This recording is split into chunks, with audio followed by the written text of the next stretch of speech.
myself right now? No, no, no, no, no, no, don't, Okay. because then I'll be talking to myself. Okay. And that's awkward. I'll chat with Okay. Okay. Anyone else that joins will kind of add in at the last minute.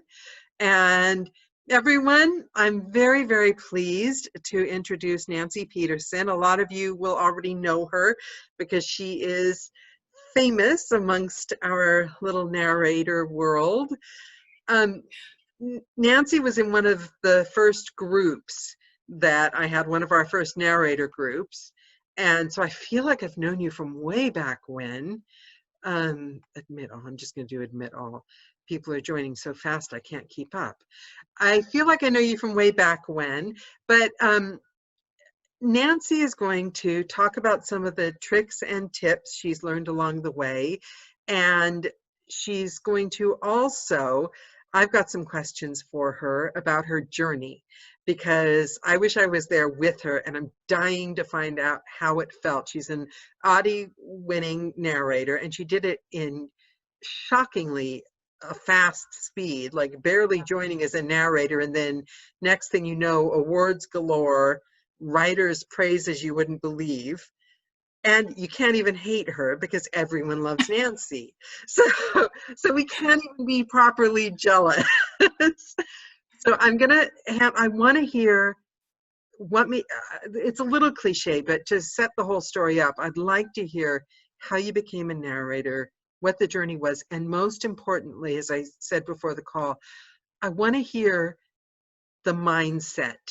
I want to hear how you went from, because we all start off, oh God, how am I even going to get one ACX book, to winning an Audie and knowing that you're the person that you deserved it, and how it felt afterwards and how it affected you. So, enough to start with?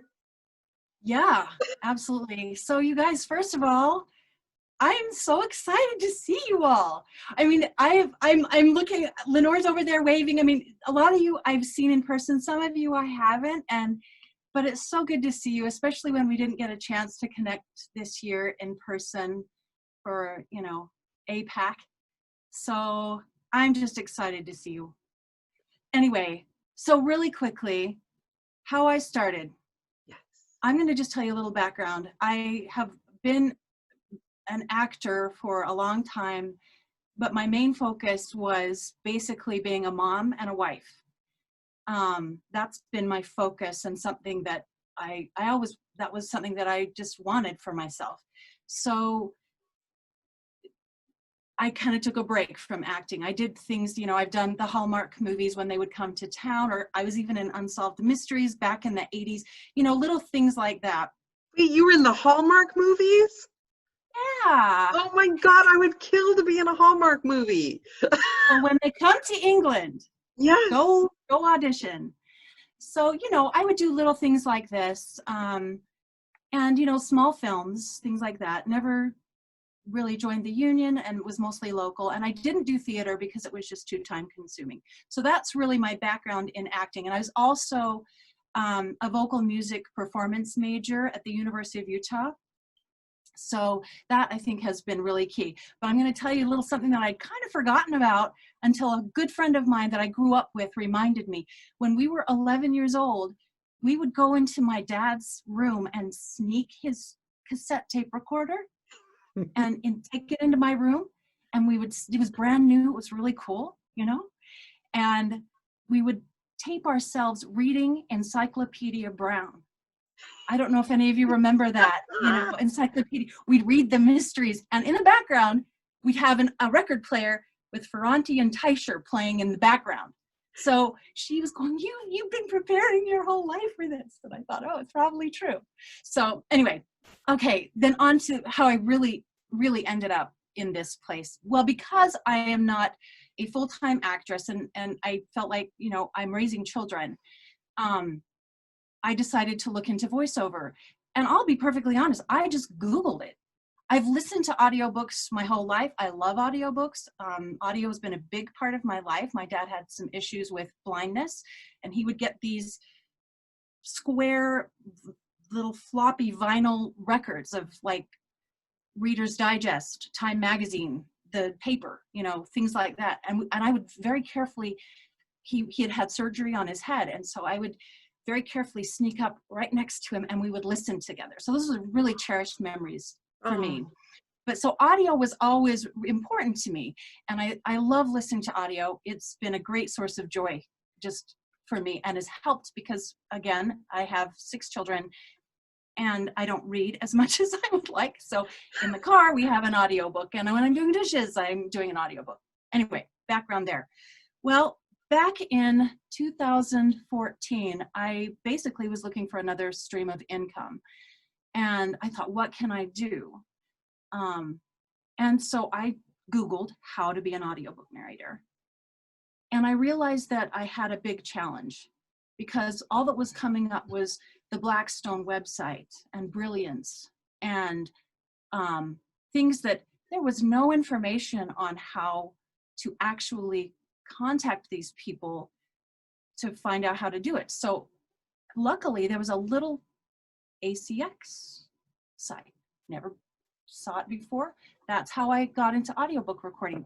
And I'm really grateful for ACX. Otherwise, there's absolutely no way I would be doing this because I live in Utah. I'm not in a place where I connect easily with the narration or the acting community. And so for me, that was an amazing resource and I will be forever grateful for that. But here's the thing that was so interesting. Not always, but for the last several years, I've learned some tools about, you know, thinking, what is that? Visualization. Yes, affirmations. And I learned it with audio. So I would be out walking my dog and I would be listening to my own voice saying things like, telling myself things that weren't necessarily true, but that I wanted to be true. And I always did it in the first person present tense. Well, I just started doing audiobooks. And this was 2015, I think, by this time, and I had done a new audio thing and was listening to it and didn't know anything about awards, nothing. And I put on there, I will win an Audie by June of 2017. I'm listening to this every day. Number one, I have no clue what that even means. I mean, I'd heard of Audie award-winning, you know, narrators, no clue what that meant. I just thought, I'm going to put this in here. And I thought, well, maybe if someone will like my books enough, then I could win an award. Well, here's the irony of that. I mean, I kept it in there. There are sometimes when you can't listen to things, it's like, oh no, that's not going to happen. You take it out. I left it there. I didn't understand that nominations for certain things only happen on a specific timeline. But by September of 2017, no, it would have been October, I was nominated for an Audie, even though it wasn't June. And then that next year, for 2018, I won the Audie for inspirational and what's the other word?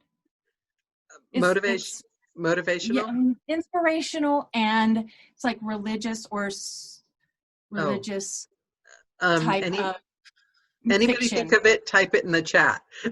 Okay, I can't remember the name. And anyway, so that's kind of, who nominated you? Did you know you were going to be nominated? Spirituality. Spirituality?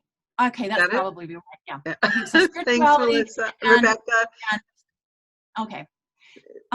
Did I know I was going to be nominated? Yeah, how did it happen? Well, okay, so that year, certain things started popping up on my radar. I was like, I cannot afford to go to APAC. Never been. And I'm like, I'm not, you know, I live in Utah. To get to New York, it's kind of expensive. And I have to get a hotel. And, you know, and again, the kids, you know, there's all this stuff. Well, I ended up, I think, you know, you talk about putting your mind in a certain place, and things kept coming to me. And I just told my husband, I just said, I need to go to New York.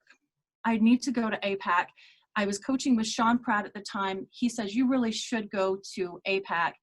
And his disclaimer is just go. Nothing will probably ever even happen, but you need to go. And that needs to become, you need to be seen, and you need to take lots of notes. And that's going to be important for you. Maybe not this year, but at some point it will. So I went to APAC that year. And I had to change my thinking from this is a lot of money to this is an investment in something that I want to grow. Well, the first person I connected with, other than my roommate, Andrea Ems, who I absolutely adore, Wait, was let me double check something. This is Sure. before you were nominated for the Audie, or this was Yes. after you were nominated? This was 2017. So I hadn't worked for any publishers. Okay. I was working only through ACX. So you hadn't been nominated yet? No. Okay, so you were just going to connect with people. Just going to connect per my coach's instructions. So that was why I went. I was with Andrea Ems at Johnny Heller's workshop, and the first person I meet is Clayton Butcher. And Clayton says, "Oh, hi, here's a card." And I'm like, "Oh, you gave me a card. That means should I give him a card?" I mean, this whole mind game, I'll give him a card. So I gave him a card. He came up to me the next day and says, "I really love what you have on your website." And thanks again to Sean, he prepared me with having a website that had demos that was easy to navigate. I felt really prepared. Anyway, so I met Clayton. The next month, he offered me Catching the Wind.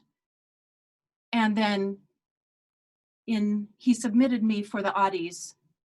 I guess it's October. I honestly don't know. It had to have been in the summer, but they found out in the fall, and then they make the announcement in February. So, so he was the first person I met. Wow. And had I not gone, that would have completely changed everything for me. But it was that one decision to say, I'm choosing to make an investment in something that I want to be a full-time career. And it just, sometimes I think you have to trust your gut, because it did not make economic sense for my family at the time. You followed the path. You followed Yeah. the path and just had blind faith that it was right. And Yeah. it went straight And I to couldn't where you were explain going. it. Yeah, because there were things I'm like, I just feel like I really need to go. And thankfully, I have an adorable partner in my husband who was like, then you got to go. He totally trusted that. And I'm grateful for him. I don't give him enough credit. And part of that is because I usually use Facebook as sort of my way to connect with, my colleagues, and it's a work thing for me. And I don't talk about him much, but he's an amazing person, and I'm really grateful for him. And he's nothing but totally supportive of me. So I just want to put that out there too. But do you know what I've noticed already in everything you've said from the beginning?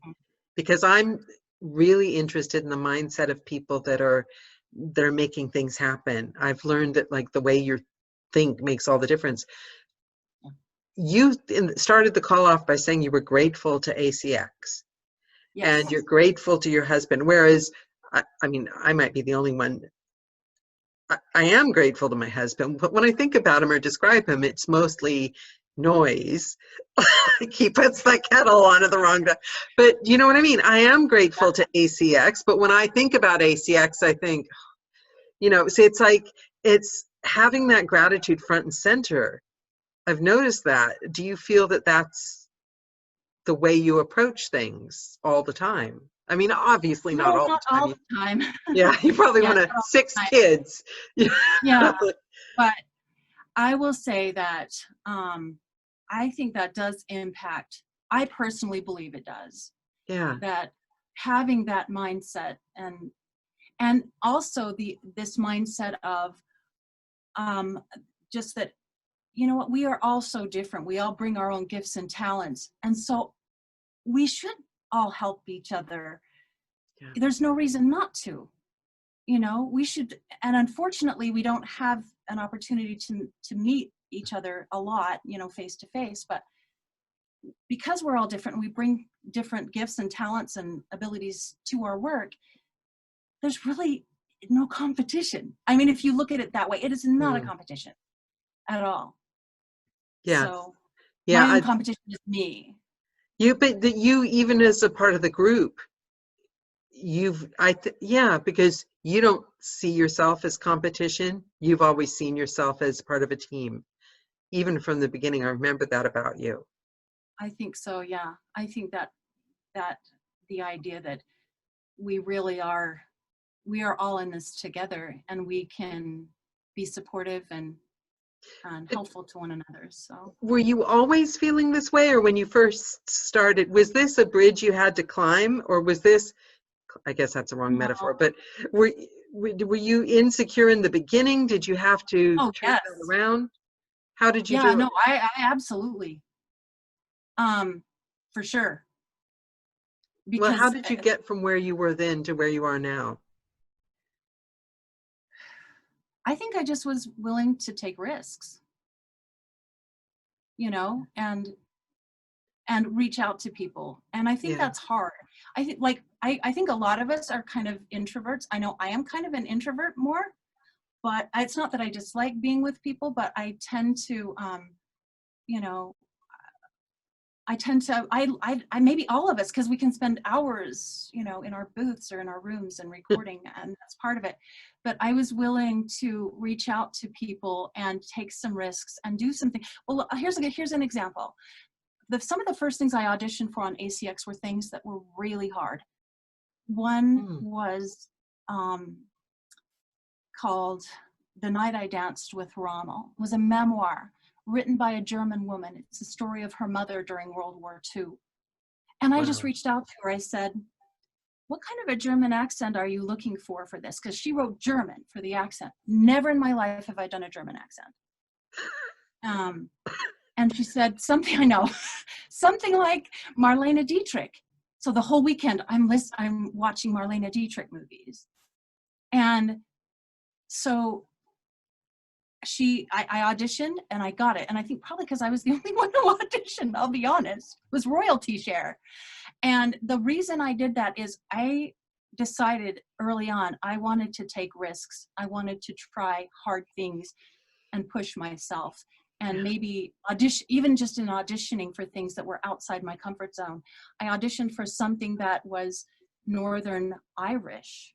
I wouldn't consider myself at the time someone who does well at dialects, but that's really kind of what I've become known for, because I mean, I've worked at that, you know what I mean? Work hard It's to something that I get coaching for, or I've really worked hard at that.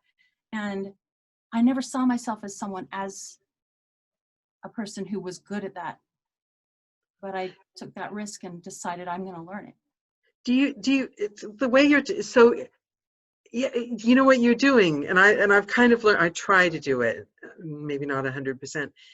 It's when you feel that discomfort about doing something, that's the sign it's something you've got to do. I Like think that sometimes that's true, fear. but I think you need to use some discernment too, Yeah. because I think you have to go, why am I worried about, or why am I nervous about this? And sometimes the answer is, yeah, Mm. I gotta walk away, you know. But Yeah, I I'm not think so if your good at that. question is, I'm afraid of being too vulnerable. And I think really when it comes right down to it, I think being vulnerable is a great tool. Mm. Is a great, I don't know what I would call it. Allowing yourself to fail, allowing yourself to look embarrassed or to look bad, and not being afraid of that, I think is really important. When you heard you were getting the Audie, not even getting it, when you heard you were nominated, how did it feel? It was, I, I, I mean, it's like this. I'm like, no way. I just kept saying, no way, no way, no way. And anyone, it was just one of those things that I, I couldn't believe it. Honestly, I just was like, no way, no way, no way. And then, you know, I start hearing from friends, you were nominated. And I was it was so exciting, because you're right. I mean, I'm like, why am I being nominated? I haven't been in the industry that long. I'd been in, that would have been my fourth year, I think. Mm. Third year when I was Third, nominated. only third. That's Third year. amazing. It is. And here's another thing I just want to tell everyone. Everyone's journey is so different that I just hope no one says, well, I've been doing this 10 years. I know a lot better narrators than I am who've never won anything. So it's not, you know, mine's unusual. and I'm really grateful for it. But everyone's kind of got their own, and I really think persistence is so valuable. Being persistent, especially if you're very passionate about it. Because if you're not, I mean, you probably won't be doing this in another couple years, right? But Yeah. And it's a but speed dating. But sorry, I don't mean to interrupt, but it's the same thing with us with the speed dating. If we turn each one of those why them, why not me moments around and twist it and make it, look at that, that's something else I could look forward to. Because yeah, all this let me is share stuff we can something. look forward to. Exactly. That first year Yeah. when I went to APAC and Andrea was my roommate, she got into speed dating. I didn't. My first thought was, oh, I am never gonna make it. I am never, I was so discouraged. But here's the thing that I found. I finally got into speed dating like a year ago. It's nice when you get to go to speed dating and say, this is what I've done. Yeah. And you have something to show them. I think it's almost harder when you're brand new and get into speed dating because you don't have a body of work to show them, or you know what I mean. Anyway, so are we getting off on a tangent here? No, I love tangent. I've got another question I'm dying to ask too. But I love that. I love that because that's helped me personally, because what you said, oh no, I'm never going to make it. I'll be honest, that thought's visited me quite a few, that thought's visited me in one instance in particular. We all have our windmills. And it's anytime you get a little knockback, when it's the things you care about, it's that feeling of, oh, I've tried so hard. You know what I mean? And you could be Yeah. doing it for years. And somebody pointed out to me the other day, but you have this, this, and this. I never noticed any of the things I had because I spent 4 years worrying about the things I wanted. Well, that weren't there. That goes back to kind of this whole idea of mindset. Yeah. And I just want to throw something in here. It is a little bit of a sidetrack, but I think is really important. I have found myself getting nervous and worried and with the pandemic and feeling a little more uptight. And someone the other day was talking about how they've been booking, steadily with the bigger publishers. And can I tell you, I was so happy to hear that, because a lot of the talk I'm hearing is, what if I never work again? Or what if things change? And I think we all get that, right? I mean, we've all been there. And I'll tell you from someone who, I don't want to mention who it is, but who I spoke with very recently, who is a multiple Audie award winning person, they feel that too. Oh, you should be on the Joe calls, Nancy, because we come every Thursday and 2-3 people in the group have got like booked. Didn't this just happen, Melissa, last week? Oh my God, someone went through a dry patch and 3 other people booked, and then the next week, 3 other people are booking. So literally, I think that the cure to all this is for us to talk to each other. Yeah. Because online, it elevates me. Yeah. It makes me feel like, okay, my industry is not falling apart. Sometimes I feel like, well, is our industry falling apart? And it's nice to know that, no, it's not. We're doing better than almost any other industry. Yeah. I interrupted you. Sorry. We're anyway, thriving. Okay, so we can pull it back to wherever we were going to go. Yeah, so audiobooks are thriving. Okay, so burning question. Okay. Then that's the second part of the last question. How did it feel the minute you found out you won? Where were you? What were you wearing? Okay. I want to feel like I'm there. Go ahead. I will tell you. So at this point, this was a few years ago before they moved to Gustavino's, where it's been the last couple of years. This was in an auditorium in a museum. Someone tell her where it is. It was at the Historic Society or whatever, yes, on like high 70s in Central Park West area. Thanks. Yeah, that's where it was. So we had to they have the little hors d'oeuvres and you mingle. And then it was an auditorium, so we didn't have tables. So we went down to the auditorium. I was sitting on the end, and then Clayton was sitting next to me. Andrea Ems was sitting next to him, and I think it was Caroline.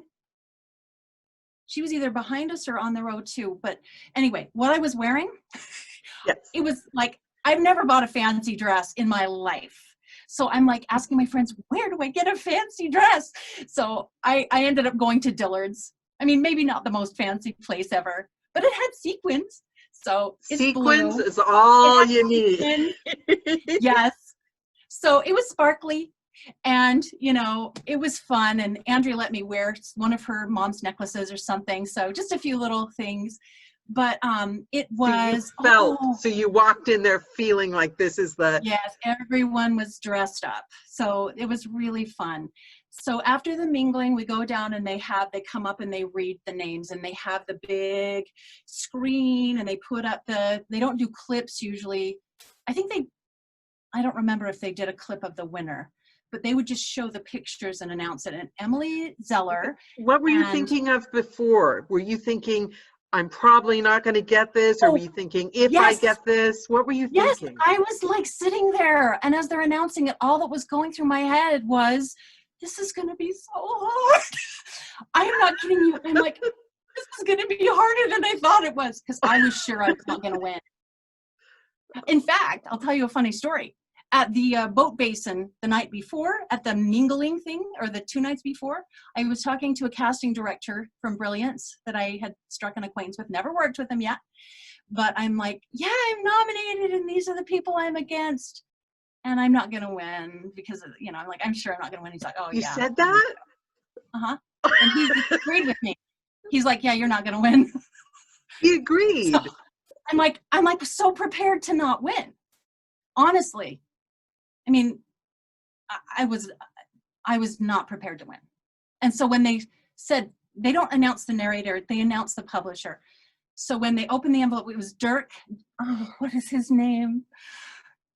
I can't think of his name. You would know him. He's got really blonde hair. Anyway, really famous guy up there with Emily Zeller.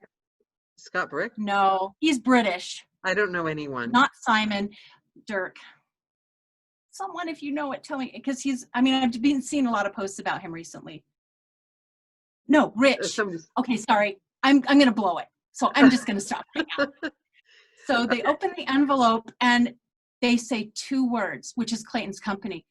And I just went, I literally could not move. I'm like, and I just go, and they don't have you come up and do a speech or anything. They just have you stand. So we stand up, and we were just Andrea and me. And really, Andrea, I know I've told you this before. Andrea, it was really an integral part of the whole thing. She's the one who introduced me to Clayton. It can just be one person who changes everything for you. I mean, that's the thing that's so, and I'm forever grateful for her because of that. And so we 3 stood, and then they clap, and then they move on. Yes, clap. And what voice was running through your head? What were you telling yourself after that? I could not believe it. I literally was like, it was just so, I mean, honestly, it was one of the most amazing experiences ever to have your name read. And I've been in other situations where my name was not read. And so to have my name read was, I don't know that I can explain it. I was not expecting to win. And did it have tangible? Oh, I'm so excited about that question. I interrupted. No, sorry. Go ahead. What were you? Did it have tangible effects on your career? Being able to put that Audi next to things. Yes. Yeah. Yes. And did you feel more confident, or did you get back in the booth a week later and beat yourself up about, oh my God, my voice sounds funny. I mean, did it change the way you felt, like, once I get this, I'll wear the badge and I'll be fine? Or was it same day, same business, different day kind of thing? Well, let me tell you some interesting things that I didn't anticipate. Right afterward, then you go back and they have this champagne toast and all of that. So we're again mingling after the fact. And one of the people that I didn't know really well, I know much better now, but is a really well-known award-winning narrator, came up to me, gave me a big hug, and said, everything's going to change for you. Wow. And something interesting happened in that moment. I became terrified. Isn't that an interesting response? suddenly I felt immense pressure to perform. And because it was so early on, I think in my career, suddenly I was afraid to audition. Wow. So it had an interesting effect that I've had to kind of overcome, because in a sense it was wonderful, and it did open some doors where I could, on my signature line I can put Audie winner. But every time I didn't get something, I was like, oh, it's over. I mean, I really, it did an interesting thing to my head, in a sense. I don't know how else to describe it, but I'm just being honest here. How long did that last? It still crops up now and then, Wow. this idea that what if I don't get it? Does that mean my career, that I've hit my best and it's downhill from here? So I do fight with that still, but I have to go back to the original reason why I even began to do this. And that's all happening, right? I mean, I get to work. I love what I get to do. I am helping to support my family, and I just feel like really those are I go back to the things that ground me. Yeah. So I may never win another award ever again, and that's okay. Is it something that you would like, or like if you're going to make another tape to walk around the park with tomorrow, obviously I mean, your real dreams, and that's personal, but like, would another Audie be on there, or would it be done, that, dusted? So in the process, you've been doing this for years now, what would you say you wished you could have told yourself before? I mean, we all have those things we're like, and then I swear to you guys, we'll get to the subject of the advertised call. It's just, there's so much. I've been dying to pick Nancy's mind about it. Before we got on, I was like, right, can I just ask you a couple of other questions as well? So what would you say, what would you like about narration, I mean, this could be the point that we advertised the call about as well. What tangible things did you learn along the way that you could share that you wish you'd known 4 years ago? To value what I do. First, that would be it. Because, and I still sometimes struggle with this, to remember that I bring value to what I do. And there are certain things experiences that taught me, there are certain things I will never do again, or I will never offer to do again. And I've learned the hard way that sometimes by helping, I create problems for myself, in order to look like I'm helping out. And it could even be a publisher, and this has happened. Then suddenly I'm responsible for things that I shouldn't be responsible for. And things are falling into my lap that I should not have to do. And it's messed things up sometimes. It's created real problems for me. I mean, I was joking with you earlier, Daniela, about your experience that you were sharing with me about having rewrites like a year, after or whatever. I've, in an effort to make sure I'm meeting deadlines, and I'm just going to go ahead and do it, even though I haven't heard back or whatever, because I want to meet my deadline. I want to make sure. Instead, I should have been saying things like, I don't have what I need to finish this job, so please provide that to me. But, rather than me trying to solve that problem. Does that make sense? Boundaries. Yep. Boundaries. Yeah. Big one. And then, big one. Again, understanding that it's okay to ask for more than I originally was asking. So that's hard. And I think that's hard because I'm always like, well, does that mean they won't hire me again if I ask for more? But I wasn't asking for much to begin with, I'll be perfectly honest. And now I'm like, no, I think I need to raise my rates. So I did that. And I don't give anyone a special rate. And partly because I can't keep it straight. I'm like, all these different people, and I'm giving them different rates. I'm like, no, I can't do that. This is my rate now.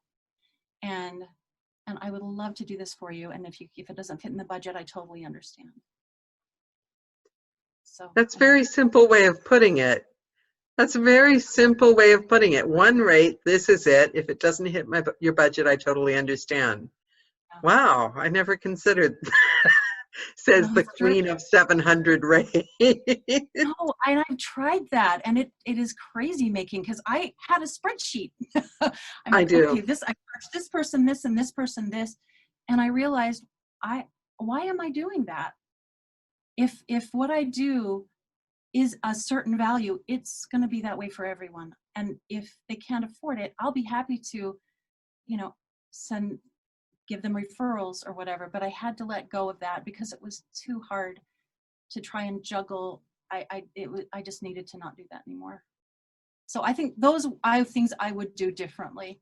I would value what I do much more. I did believe that I wasn't enough, that in order to get a job, I had to be cheaper than everyone else. That's not true. I found that is so not true. And that hurts ourselves and other narrators when we believe that. But I just didn't know. I mean, I'm in a place where I'm kind of flying blind. I didn't know any narrators.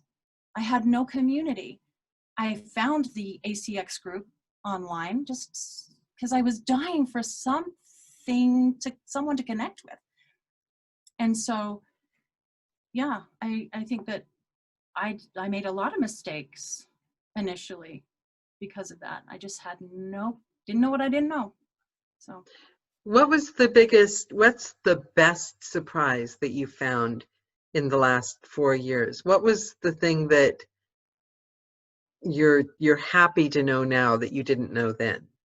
Well, I hope that I can share this with you today as part of what we were going to talk about, the original thing we were going to talk about. Yes, as advertised on the can. Yes, as advertised. That we are capable of so much more than we even think. Professionally, personally, that I think a lot of times we are our own roadblock. And so I hope that when we get into it, I wanted to share some things that I think will be really helpful. Let's start now. No time is good as the present. Right. Okay, so I have a small confession. I have forgotten the subject that this call was originally going to be about. But that's a good thing because I so needed this hit of positivity. I so needed it. And I mean, you know me, I was going to actually pay you at one point to coach me in some of that visual, because I admire that and the mindset. So I've completely forgotten. What was it? Believable characters. Somebody put in the chat line. Yes. And getting there by being curious. Oh, yes. So, okay, one thing, I'm going to just say a disclaimer. I am a huge fan of coaching. I know we hear it all the time. Coaching changed everything for me. I still get coaching. I just had coaching with someone last week. And I feel like that is, even if it's a colleague that we're in a similar place, there's always something I can gain from that. But let me tell you some of the things that I find are so exciting about character work. Like I said, when I first auditioned for that German accent, I didn't know how to do a German accent. Thankfully, the author is German. She actually helped me and she was patient and worked with me. And she was actually pretty tough and micromanaging, which at the time I didn't know was a thing, right? So, but it was great because I do a lot of German accents now. I mean, a lot of my work has German accents. My wheelhouse is historical fiction, World War II. I do a lot of German accents now. So anyway, what I wanted, there are a few little nuggets that I think are really helpful to me. Two things I want to share. I was taking some acting classes, and when you're in an acting class or you're doing improv, you kind of get hyper aware. I remembered walking into, I think it was a 7-Eleven, and I was really kind of watching my own self in the back of my brain as I was walking through. And I realized something I'd never noticed about myself. And that is when I'm looking for a candy bar, I'm like mentally tasting everything I look at. And then I don't just go up to it and grab it. Like, I'm like, ooh. you know, and I learned something about myself, that there are things going on in the back of my brain that I don't even realize are happening. And this idea of curiosity and exploring. And it led me to something that I think is really powerful, especially with characters. And this is the nugget that I hope will be helpful to you. Again, I am not a coach, but I think this is a really wonderful exercise, especially with characters that you cannot connect with, that you can't relate to. Have a notebook for your characters, and you're going to write journal entries about them.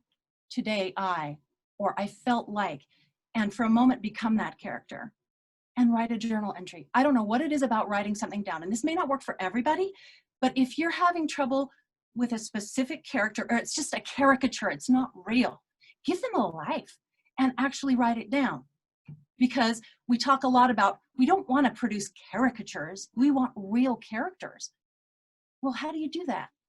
You know, seriously, you start writing and talking about anything as mundane as their day or what they're going to wear, and start to see that character in your head. The next thing I wanted to share with you is something I haven't done yet, but I want to do, and I have a couple friends that we're going to do together. We're going to do Zoom calls in character. And the reason I want to do this is because, the reason I want to do this is because I want to ditch the character mapping, which means I highlight everything and I have to go back and I have to re-listen. I want to be able to switch like that. I want to be able to find my character and I know them well enough. Boom. I don't even have to think about what they're doing. I don't have to think about how they hold their head, or if they squint their eyes, or if they hold their jaw tight. I know the character. And so I pull them from my shelf of characters, and they may have a little, they're going to vary a little bit. Maybe their pacing's different. Maybe they have a little wispier voice or whatever, but I know who it is. So I don't even have to think about it. I think that is critical because, first of all, you're going to eliminate the caricature-ness. I don't know how else to say it, that they're not going to be a caricature. They're going to be very real to you. And then secondly, you'll be able to do it when you need to in the moment. But it takes doing some work to get there. So this was my idea with my friends, and we're still kind of working this out right now. Show up on a Zoom call for lunch, and you dress and you behave like a character you want to work on. So if it's a little kid, you're going to decide where, you're going to place a voice probably way up here. So you're going to probably kind of talk like this, maybe even have a lisp. And maybe you're going to be like this. Maybe you're going to slouch down a little bit. And then I might put a bow in my hair. And maybe I'd let my dog come in. Just kind of become a little kid. Just things that physically you're changing your physicality, and you're working, interacting with someone. Right. This is where vulnerability comes in, because you have to be willing to look foolish in front of colleagues and people that you hold in esteem. But to me, that ability to internalize a character and switch characters quickly is important. And I know in the past I have done I made a track with all my characters.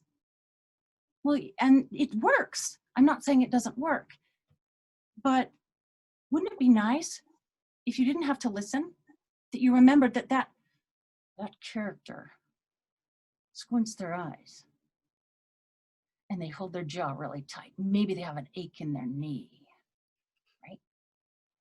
So everything you do, you kind of, you remember the physicality, but doing it on a Zoom call and you get to see it. Oh, and I have one other thing that has been really helpful for me. And that is, especially with dialects, is not just listening, but finding a video of someone. Because what you'll notice, as I was showing you just then, it's like your jaw tightness. Well, guess what? There are some dialects, that's normal for them. That's normal from everyone in that region. They hold their mouth a certain way.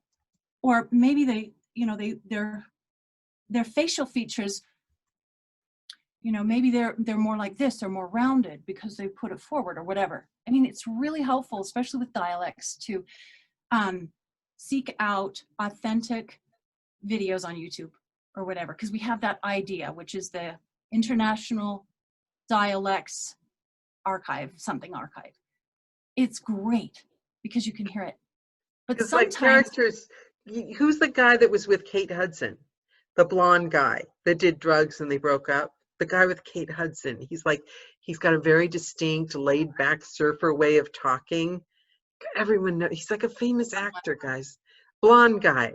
I'd love a male character like that, but I have a hard time getting into characters that aren't like me, even in acting.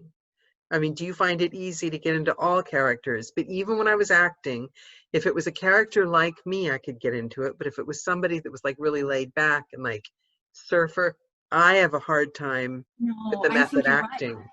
I think that's true. I think, I guess for me, these are things that I'm trying to use them like shortcuts almost. Okay. You know what I mean? Because there are some characters that I just have a hard time relating to, or I just don't connect with them personally. So that's why I think write a page from their own journal, To get yourself or into their it. Yeah. diary from the day. And I think you will surprise yourself when you do that. You will find ways to connect with them. I mean, this is just sort of a generality, but again, one of the tools that we can use to push past the roadblock that we put there ourselves. So. Yeah. And I interrupted you again, so sorry. I stopped I your don't flow. even You forgot where you were. I don't know. Sorry. No It's my passion and my Italian family background to try not to interrupt Daniela. So go ahead. I seriously don't even remember, but and the other, I just want to mention one other thing. If you do want to do a Zoom call with a group of friends, of just a small group of friends where you show up as someone else, wear the clothes. Clear back, oh gosh, it's been probably 20 years. I did a wonderful scene study class that we did these monologue exercises. We each had to bring in a picture from a magazine, and we had to replicate the picture exactly. And if we didn't, we were either postponed or the director would come up and change things to make it resemble the picture. So I went to a local thrift shop and got this is very politically, what would I say? I wouldn't do this today. They had like a rabbit fur coat. It was real rabbit fur. And I used that. I went and bought it at the local thrift shop. And I used a sheet that was the same color as the backdrop. And for me at the time, how old would I have been? I was in my early 20s. And in this picture was an older woman. So doing that exercise, the physicality that I saw and mimicked, I have never had a problem portraying an older woman, an oldish woman, or an elderly woman. And that's because that exercise really helped me feel, work on that physicality and the clothing. And, that character is now sort of cemented in my head. If I ever need her, I can get to her really fast. So I might need to dress up like Kate Hudson's ex-boyfriend. You don't have to dress up. You don't have to. But maybe just have a picture as a surfboard and just kind of slouch in your chair and say, hey. Here's the other thing too. What you are imitating real people, you're never going to be, obviously, I think we all know this, but you're never going to be like that real person. They're never going to even know you're trying to imitate them. Some people can imitate people really well, but for the most, like for me, I could copy people and they won't even know it's them. But it's going to be a unique character for me. So, you know what I'm saying? Yeah, that's why I can't do memoirs or biographies. I don't want to look like the actual person. I'm not a mimic. But fiction, you can make it your own. Yeah. Well, and really, you can do that even in biographies. You do memoirs. I've done memoirs, I've done biographies, and I turn them into me. Yeah. Because if they hired me to do it, then they're going to be me. So, you know what I'm saying? Yeah. Yeah, I like that. I've just made a flat rule. I won't do them. And that's, Yeah. If Anyway. what's that? And they say in the news, if it bleeds, it leads. I like my audiobooks to bleed. Somebody's got to be killed somewhere early. And I've noticed Okay. it's so funny. We've got Griffin. Griffin dresses up, even if there isn't a character to dress up. One day we were all going to dress up, and Griffin was going to. I think Griffin, you actually did it, didn't you? Showed up with the corset and the full outfit, and then nobody else that said they were going to dress up showed up. I love that. I love that. Seriously. We've got to do a dress up. I think that can be such a powerful tool. Yeah. In like character work, is dressing up and putting on a persona. I mean, I've said it already. I don't need to say it again. It's just. I like that.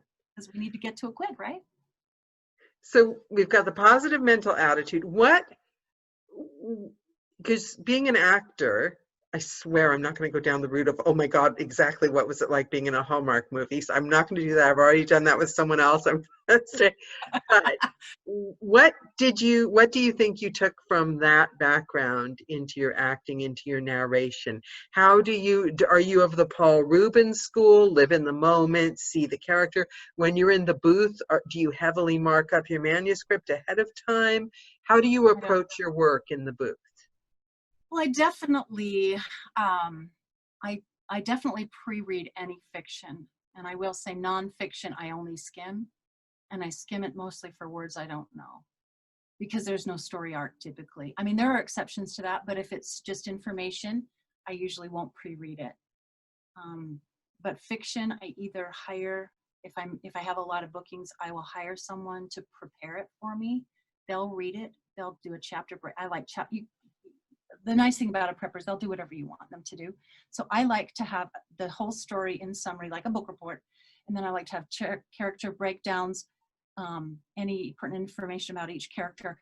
And then also chapter summaries, because I want to know what's the arc of the chapter, not just of the book. And what do I need to be prepared for? So then that's what I read for too. So I don't mark up anything except for words I don't know. And again, for me, I guess everyone's different. For me, it's distracting. It turns me into reading. I'm not telling a story anymore. I'm not a storyteller. Okay, I'm just going to share one quick story from one of my favorite books. In fact, this was one of the books I thought, I wonder if I could be a narrator. I was listening to Jane Entwistle. I don't think she's in any of our groups. She's like an actor. She did a series that Alan Bradley wrote called Flavia de Luce. It's cute, like, something I could listen with my children, and I loved it. He's a smart writer, and it's mystery, and I love mystery. Well, I listened to that, and I'm like, oh, she is amazing. Listen to her voice for the maid and her father, and they're all different, right? And as I started going, well, maybe I wonder if I could do that. I listened differently. And as I listened a second and a third time to those books, she didn't alter her voice all that much. It was all in my own head. What she did, she was an amazing storyteller. And all she did was basically set the table so I could walk in and interpret things up here. But what do you think she did that set that table? Like that made her an amazing storyteller? Did you dissect it? She definitely was those characters. She owned every character. Of course, they had different dialects. The maid was from Northern England, and the family was kind of posh, a little more genteel. And so they did have different accents, but it wasn't nearly as different as my own brain made it. It was her pacing. I love that. It was even in her pauses. She uses. I think she's just brilliant. She's just one of my favorites. And if you have a chance to listen to her, you might agree with me. I mean, I guess we all have our tastes, but I learned so much from her style of. What's her name again? Jane Entwistle. Jane Entwistle. I'm going to look it up. She's British. That's how I feel about Penelope Keith. Have you listened to Penelope Keith? I haven't. I'll listen to Jane Entwistle if you listen to Agatha Raisin, the Quiche of Death. Just the one, you'll be hooked. And I'll listen to Okay. Entwistle, I swear. Penelope Keith Okay. is the same. She's a British actress, and the reason I'm a narrator. Okay. She's, That's cool. Oh yeah. no, I wrote it down. I will go listen to her. So, but I guess to me, it's this idea that, I wonder if we don't give the listeners enough credit for their own intelligence or what their own brain is doing, and we feel we have to put it in their brain for them. And I think we can take that pressure off of ourselves, I love you because so much right now, Nancy. I love you so much because that's my natural default when I'm narrating. And I always feel like I'm not doing enough characterization, but I forget because I'm playing the characters and you just gave me permission. yeah, And that, this because is that's right. As a real. listener, Mhm. When you turn on an yeah, audiobook, you automatically are going to suspend. You know, it's one person reading you that story, right? You don't yeah, go, you know, how many I mean, that may happen like if you're Joe Frumkin. Let's be honest. I mean, you know, he could probably do every voice in the world. But for me, where my range is much more narrow, I have to trust that that the listener in their own mind are going to fill in blanks, but I'm going to prepare that table for them so that they can walk to it and sit down and enjoy the story.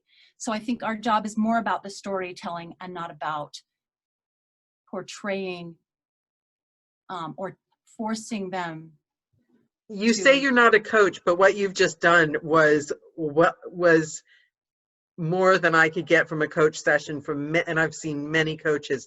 And if you put that in line with what Paul Rubin always coaches, if you walk into that room and you're seeing it in the moment, you're preparing that table by being the storyteller because you're in the moment. And then all we have to do as narrators is interpret what we see and then give the listener enough credit for being intelligent enough to take the characters, because that's what they do when they're reading the book anyway, isn't it?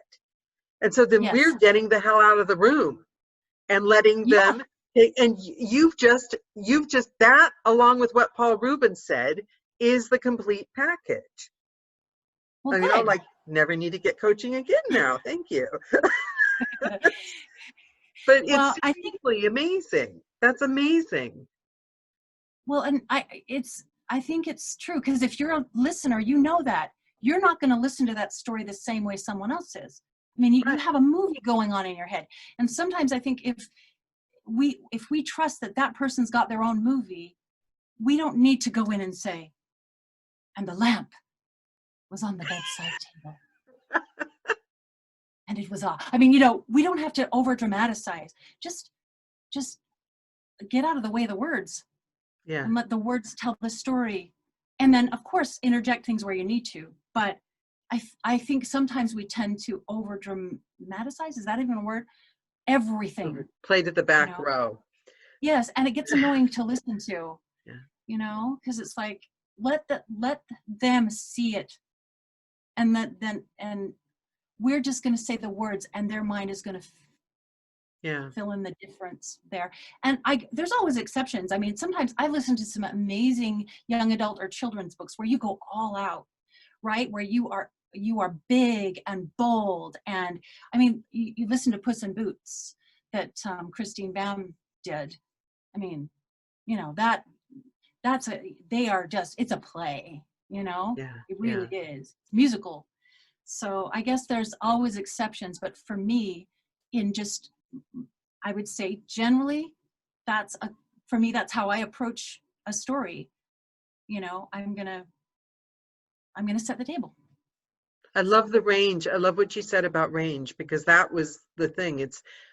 It's coming, and I know a lot of narrators with stage background have this, because when you've been on stage, you do play to the back row. You have to play to the back row, and moving to medium like narration it's so much smaller, and Helen Lloyd teaches that as well all the time. And the thing is, but it was that concept of, oh my God, other people are doing all these extravagant accents, and I mean, I can do the basics and the accents, but I forget, and you want to act, you want to pull it back to acting, but then you feel guilty if you're not doing 18 million, the woman of a million voices. And what you just said, well, I have a small range, but you don't need that much because the listener is intelligent, you know. Yeah.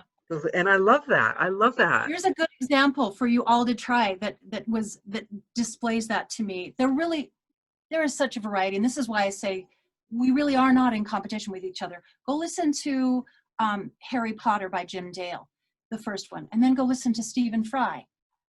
Two very different interpretations and very rich. I mean, Stephen Fry does not do all the voices like Jim Dale does, but I found it compelling. I mean, there were things I loved about that performance, and it's just different, you know? So I think sometimes we put pressure on ourselves that we have to be everything. And I think that's a good example. If you're feeling like I have to be able to do all these different voices, and I have to be able to, do all these crazy things with my voice. I don't think that's true. I think some people have that amazing gift and use it, and that's amazing. But again, it's that whole comparison is the thief of joy. We all have our own abilities we're bringing to the table. So. And some people have ears for, I mean, I'm not going to name names, Melissa, but some of us can just pull up an accent at the drop of a hat and be like 80 million different people in 3 minutes. And some of us can get lessons, possibly never reach that range. We all have different, yeah. We all have different, yeah. Well, imagine if Stephen Fry tried to do Harry Potter like Jim Dale. Yeah, it wouldn't work. I don't think it'd be a plane crash. It wouldn't work, but he does it very differently. I saw Lenore nodding her head, so I think she's probably listened to both. They're very different, very different. I don't have very good. Oh, there's Lenore. Hi, Lenore. So many people on the screen. I'm like, where? Yeah. Well, thank you, Nancy. So we did hit the subject advertised, plus you've pretty much sorted out mindset, how we should all be prepared for our first Audis, and how exciting because that's what I want to tap into. And I love hearing that from you. You can feel the excitement. And this journey is supposed to be exciting. It's not all leaf blowers and worry and dry spells. That's just a part of it. But I love this bit. Do you know what I mean? This imagining wearing the sequin dress. Except, I mean, obviously, Byron, I think, would look fabulous in sequins as well. The tuxedo, you know what I mean? The outfit of choice. But I think the important thing, whether it's an Audi or speed dating, or it's walking the path to your dreams and saying, do you still do that? Walk around and say to yourself out loud what you want to do. Is that something you do all the time now? Yeah, but it has to be revised because it does change. Yeah. Everyone, go get yourselves a chalkboard marker, and on your bathroom mirror, write the words, "You are amazing. You look fantastic." Every time you look in your mirror, you see those words, and use it third person. That's the only time I ever do anything third person. Otherwise, it's first person. It's I am. But in your mirror, in your bathroom, and that's probably because we're most critical. At least I am. I'm like, oh. Anyway, you look in that mirror, and it says, you got this. You're amazing. Life is great. There's so much good right now. I mean, write all those things on your bathroom mirror. That's the last thing I'm going to say about that. And you can pop on a Joe call with us on a Thursday. I got to tell you, best antidepressant in the world. We pop on, we chat. Yeah. And by the end of the time, you feel like you can conquer anything. It's amazing. I actually think narrators should run the world. With funny voices and everything.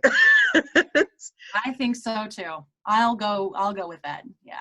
Thanks so much for taking the time. Oh, but you guys, I am looking around at these people, and some of you I've met in person, others I have not. And Who is it? Come here. This is the reason I have to go. Hi, This is sweetheart. Lukey. Who's Say that? hi. That's Lukey. He's my grandson. Oh, hi. Look, So- you're so young. Your grandson. No, I'm older than you think. He's That's all. gorgeous. He's gorgeous. He's come over to visit me today. So Do you still anyway. read them stories? Even though you do it for a job, do you still read A stories? little bit, usually we're playing Plants vs. Zombies, honestly. So, and here's the other one. Come here, Hugh. I'm sorry. Come here. There's my littler one. This is Cooper. Hello, So- Cooper. It's nice to meet you. My daughter's like, oh, shoot. Anyway, I will love to jump on a Thursday call. I honestly forget a lot of the times, but I would love to. So anyway. For connection, they're Yeah. very good. So Yeah. I thank you so much. I can't tell you, we covered the curriculum and much, much more. I was dying to hear your story because I kind of had an idea about it, and I just, it's lovely. It's lovely. Well, I'm grateful for all of you because you all know, I mean, I just love these faces on here, and I'm grateful for all of you. So, and I hope we'll have a chance to see one another soon. So. Yeah, we all will. You know what, guys? Seriously, when APAC does get together and we're all there, do you want to talk a party? We'll have a Cup of Joe APAC party. Awesome. Thank you, Nancy. It was wonderful. See you I've all learned so later. much. Take care, you Okay. guys. Have a good night. Bye-bye. Bye.